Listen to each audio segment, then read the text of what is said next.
Bonjour les amis, encore moi Henri de chez ID Business. Alors d'abord vous allez m'excuser pour la lèvre qui a séché. C'est un peu ça, j'ai carrément passé une journée, j'ai oublié de me mettre des affaires sur les lèvres. Et ben paf, nous sommes en hiver et ici c'est rude. Donc bref, veuillez m'excuser pour ça. Alors nous allons continuer nos vidéos où nous nous sommes arrêtés.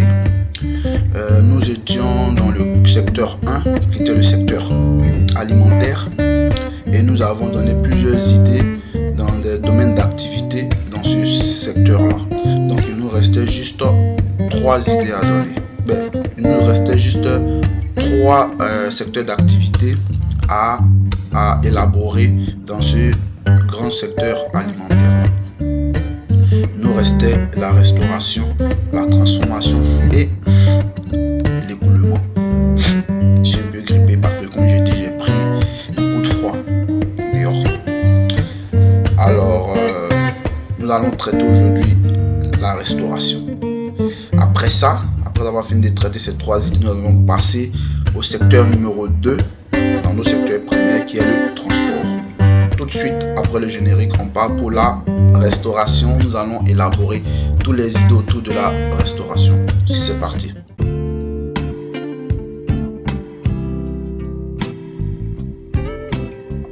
Alors, le secteur de la restauration. Le secteur de la restauration est un secteur présent partout. Partout. Donc, il y a plusieurs idées. Si vous êtes dans un environnement où vous ne savez pas trop quoi faire, il y a le secteur de la restauration. C'est pas tout le monde qui a le temps de faire de la cuisine chez lui à la maison. Même si les gens font de la cuisine chez eux à la maison, ça arrive qu'ils partent souvent au restaurant. Donc il y a plusieurs aspects. Vous pouvez tout d'abord en prélude, c'est-à-dire qu'en premier, vous pouvez créer un restaurant. Un restaurant au standing, ça dépend de vous. Ou vous pouvez créer un fast food, c'est-à-dire un restaurant rapide. Tout ça fait partie de la création de restaurants. Ça c'est l'idée numéro 1 dans le domaine de la restauration.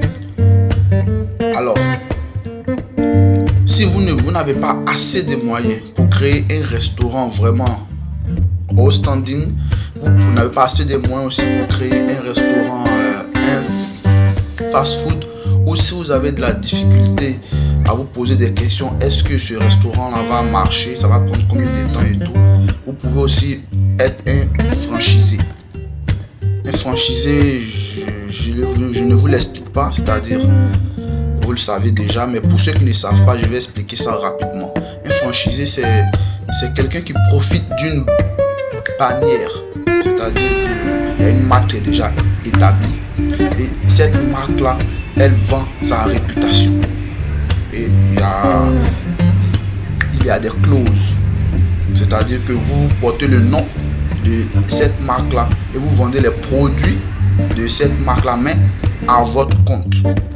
C'est ce qu'on appelle des franchisés. Donc vous pouvez être franchisé, c'est-à-dire il y a déjà des restaurants établis, il y a déjà des restaurants qui ont déjà une marque établie qui est déjà reconnue. Vous simplement pouvez reproduire une partie de ce restaurant là dans votre secteur avec toutes les clauses qu'il faut. Et puis vu que le restaurant est déjà établi, le restaurant porte déjà une certaine réputation, automatiquement vous commencez à faire de l'argent. Donc il y a la franchise. Après ça, si vous ne pouvez pas être franchisé, c'est-à-dire vous ne pouvez pas acheter des franchises, vous ne pouvez pas non plus créer un restaurant, mais vous pouvez aussi faire autre chose. Vous pouvez être, comment je vais dire ça, manager. Ouais, parce que en général quand on parle de manager, les gens voient les grosses entreprises, les gens voient des boîtes de nuit et tout ça. Mais la restauration aussi a besoin de ça. Un manager. Vous comprenez?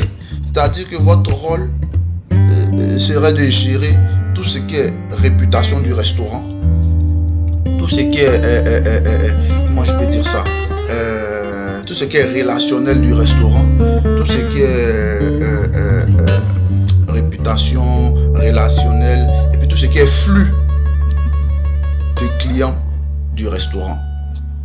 Donc ça, c'est très simple à faire. Vous venez, vous voyez les restaurateurs et vous leur expliquez que vous pouvez gérer tout ce qui est réputation relationnelle de leur établissement. C'est-à-dire que si c'est des gens qui ne maîtrisent pas ce domaine-là, ils vont vous demander d'aller plus en profondeur. Si vous voulez que je rentre en détail, vous allez me dire dans les commentaires pour que je puisse rentrer plus en détail. Sinon, ça se fait dans les grands pays, ça se fait un peu partout. Les grands restaurants que vous voyez, les grands hôtels et tout ça, il y a un manager. Mais pour les hôtels, le manager, il manage plus l'équipe interne.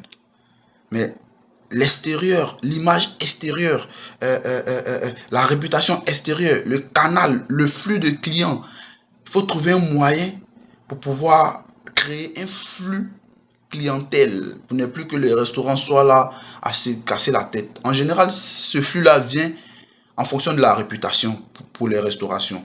Mais vous pouvez le créer. Il y a des manières, il y a des techniques. Vous pouvez inviter un artiste dans ce restaurant-là. Faites de ce restaurant-là une référence pour artistes, pour personnages publics, pour un truc, pour plusieurs trucs comme ça. Ce qui fait que ça va attirer d'autres personnes à venir voir.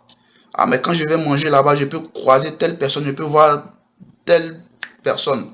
C'est un aperçu, bref, que je vous donne de cette idée-là. Vous pouvez la développer de plusieurs façons. Vous savez, nous, on donne des idées. À vous de les prendre, de les développer, de l'adapter à votre environnement et puis de la suivre. Mais ce n'est pas des idées qu'on n'a pas réfléchi. Il y a plusieurs idées qu'on donne ici, qu'on a testées. Il y a plusieurs idées qu'on donne ici, qu'on est en train de faire. Il y a plusieurs idées ici qu'on a déjà fait qui sont rentables. Donc, sachez une chose, tout part d'une idée. Tout part d'une idée. Et puis, mettez-vous en tête que c'est pas facile. Vous allez échouer, mais vous allez réussir. Parce que la réussite est aussi présente telle que l'échec. Sauf que dans un début, c'est plus facile d'échouer parce que c'est nouveau, il y a des affaires il y a des paramètres à gérer et tout ça.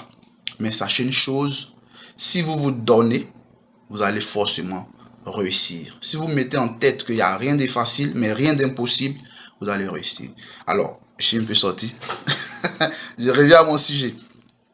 Donc, on a cité faire un restaurant, faire une franchise dans le domaine de la restauration, être manager pour l'environnement extérieur du restaurant. Maintenant, si vous êtes informaticien, vous pouvez créer des sites pour ce restaurant-là, pour des restaurants. Vous pouvez créer même des applications pour des restaurants parce qu'aujourd'hui, les restaurateurs, ils ont un problème. Mais les gens ne mettent pas le doigt vraiment sur ce problème-là. Il y a eu tellement d'applications qui ont détourné tout ce qui est flux des restaurants. Ça fait que le restaurateur paye le prix double. Parce que le client, pour manger quelque chose qui allait lui coûter par exemple $2, vu qu'il ne passe pas directement sur le site du client ou sur l'application du restaurant, il doit passer par une autre application. Ça crée un flux.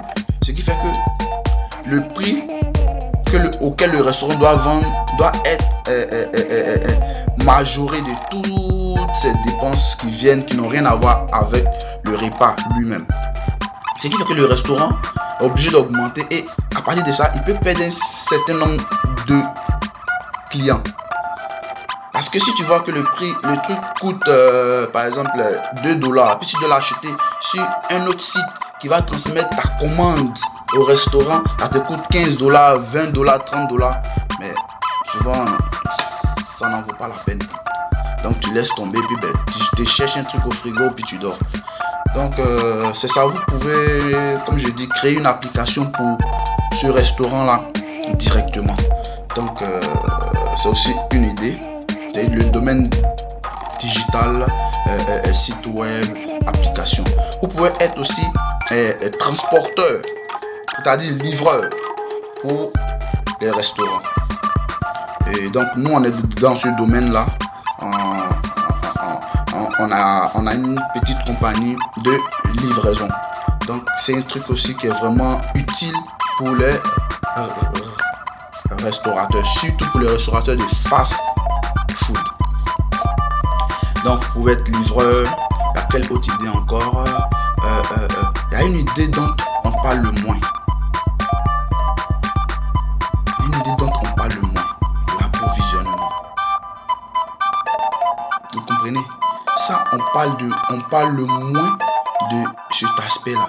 Les restaurants ont besoin d'être approvisionnés pour pouvoir produire les repas. Et ça, les gens, quand ils voient un restaurant, ils voient l'aspect, le repas est prêt, il faut acheter et puis commencer à consommer. Non, il y a une machine en arrière. Donc, ne mettez pas vos idées sur ce que vous voyez directement.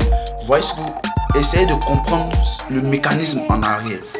Le restaurant a besoin de se faire livrer, que ce soit en aliments frais, en viande, un peu de tout, pour pouvoir, comment je peux dire ça, confectionner tout ce qui est plat, que ce soit fast food, que ce soit. Donc, si vous vous positionnez dans le mécanisme de livraison, de l'approvisionnement de tous ces restaurants ou d'un bon nombre de restaurants, vous allez vraiment avoir de gros marchés, parce qu'en général, c'est les fournisseurs eux-mêmes qui se chargent de livrer. Vous comprenez? Les restaurateurs n'ont pas. Il y a quelques restaurateurs qui essaient de se faire fournir et d'aller récupérer quand ils ne sont pas encore trop puissants, quand le fournisseur n'est pas trop puissant. Mais il y a beaucoup de restaurants qui ont ce problème-là. C'est-à-dire l'approvisionnement. Soit ils sont très mal pris, ou soit l'approvisionnement ne vient pas à temps parce qu'il y a un problème de logistique. Donc si vous vous positionnez là, vous pouvez approvisionner, que ce soit restaurant, épicerie, marché, vous pouvez les approvisionner. Vous pouvez commencer avec un seul véhicule, un camion, ou bien même louer un camion pour faire ça. Donc il y a ce truc là aussi. Vous positionnez dans le transport de l'approvisionnement des restaurants. Et il y a un autre aspect, une autre idée où, toujours dans le domaine de la restauration, où vous pouvez, par exemple, créer, ça c'est mon idée, je voulais travailler dessus dans 5 ou 10 ans, parce que comme j'ai dit, j'ai réduit tout ce qui est inutile, tout ce qui a, pas inutile, mais tout ce qui a besoin de ma présence. Et j'ai réduit ça à une seule activité. Le reste sera de façon digitale, ou soit géré par d'autres personnes. Parce que pour vraiment avoir beaucoup d'argent, il faut faire une seule chose, se concentrer sur une seule chose et mettre le paquet. Et c'est ce qui rend riche, ultra riche. Donc ça c'était une de mes idées. Je vous la partage. C'est en général, quand quelqu'un vient dans un pays, il y a 3 choses qu'il recherche. Ça dépend de la personne. Un endroit où dormir, un endroit où manger, et puis un endroit où se divertir. Donc, le divertissement, on peut mettre ça un peu de côté, on peut banaliser, mais dormir, manger, c'est 2 choses qui sont impératifs. Donc pour dormir, il peut y avoir des hôtels, Airbnb et tout ça, mais la restauration, il n'y a rien qui établit, à part Google. Je vous dis bien, à part Google, il n'y a rien qui établit une liste pour les restaurants dans une ville. Quand tu rentres, il faut taper sur Google pour avoir la liste des restaurants. Comprenez? Or Google, souvent Google n'est pas trop alimenté par les restaurateurs. Or, si vous créez une application spéciale pour les commentaires, c'est pas une application pour présenter les restaurants, pour les commentaires de chaque restaurant, ça serait vraiment utile. C'est-à-dire que quand on rentre sur l'application, on voit tout ce qui est commentaires, nouveaux repas, tout ce qui est comment je peux dire ça, fermeture. Parce qu'il y a des restaurants qui sont fermés, mais sur Google, ça reste ouvert. Donc les gens n'ont pas le temps de faire, comment on appelle ça, des mises à jour. Donc ça crée beaucoup de désagréments. Nous on a été confronté à ça plus de 2 ou 3 fois. On va dans le restaurant, on arrive, c'est fermé. Or sur Google, le restaurant est marqué ouvert. On prend le numéro, on appelle, il n'y a jamais de réponse. Plus de 3 restaurants fait pareil. Et ça nous a découragé parce qu'on a vu les photos, on voulait vraiment ces plats-là. On voulait les découvrir. Donc, si vous avez une application qui vraiment fait une grosse mise à jour dans ce domaine, c'est-à-dire l'heure à laquelle ça ouvre, si le restaurant est fermé, qui n'existe plus, les commentaires, que ce soit les meilleurs commentaires, les pires commentaires avec les dates, et puis quoi d'autre encore. Donc, c'est-à-dire que si quelqu'un, vraiment tout ce qui concerne le contour des restaurants dans votre ville ou dans peut-être des villes à côté, ça dépend, vous pouvez prendre un pays puis choisir des villes où vraiment ce sont des villes à fort potentiel humain et puis faire ça. Ce qui fait que quand quelqu'un télécharge cette application, il peut l'acheter pour télécharger. Il a tout ce qui est temps réel du restaurant, nouveautés, tout. Donc, ce qui fait que quand il veut vraiment aller sur ce restaurant, aller dans ce restaurant, il peut s'informer d'avance via cette application. C'est vraiment très utile, très utile. Donc il y a cet aspect là aussi. Et puis une autre idée, quand on rentre dans le restaurant lui-même, en général les restaurants sont beaucoup informels. Ça donne l'aspect d'être des restaurants chics, informatisés, mais quand tu rentres là-dedans, que ce soit de gros restaurants, il y a beaucoup de manque de, comment je peux dire ça, d'automatisation, comment on appelle ça, il y a beaucoup de manque digital, vous comprenez. Souvent au niveau de la livraison, il n'y a pas de système pour ça. Il y a beaucoup de trucs, des systèmes qui sont nés, mais c'est des systèmes extérieurs. Donc pour le restaurant lui-même, la gestion comptable, c'est-à-dire qu'il faut appeler un comptable pour faire tout ce qui est comptabilité. Mais c'est pas tous les restaurants qui ont ça. Les fast-food surtout, c'est pas tous. Donc vous pouvez créer une petite entreprise qui va venir peut-être gérer tout ce qui est gestion comptable, gestion personnelle de ces fast-food là. Là, le restaurateur n'a plus besoin encore de se casser pour les fournisseurs, se décacasser pour employés, se décacasser pour les livraisons, se décacasser encore pour la comptabilité avant de transmettre ça à un bureau de, comment on appelle ça, de comptable ou autre. Donc pour vous pousser dans ce petit endroit là, ça a l'air banal, mais c'est très intéressant. Le service comptable, la gestion. Et donc vous passez soit une fois par jour chez vos clients avec votre ordinateur et chaque client a un dossier. Et vous établissez les points que vous pouvez traiter de façon automatique là. Ça décharge, ça libère. Et moi j'ai des amis restaurateurs, je sais de quoi je vous parle. Donc voilà un peu ça. C'est de ça que je voulais vous parler. Souvent la comptabilité poussée, les restaurateurs n'aiment pas le confier. Mais ils ont besoin. Ils en ont vraiment besoin. Ça crée du désordre, la gestion du personnel, ça mélange un peu tout. Donc ça fait qu'ils sont un peu pris, ils essaient de s'en sortir comme ça, ils avancent comme ça. Donc, et puis ils sont obligés de faire une grosse structure en arrière qui n'a rien à voir avec faire des plats et vendre. Donc vous pouvez vous positionner dans ce secteur-là de la restauration. Il y en a plein d'idées, mais si je veux citer, je vais faire des vidéos sur des heures et des heures. Donc, c'était un peu ça. Le secteur d'activité, l'activité de la restauration regorge beaucoup d'opportunités. C'était Harry de chez ID Business et je vous dis à la prochaine pour entamer l'activité de la transformation alimentaire. Merci.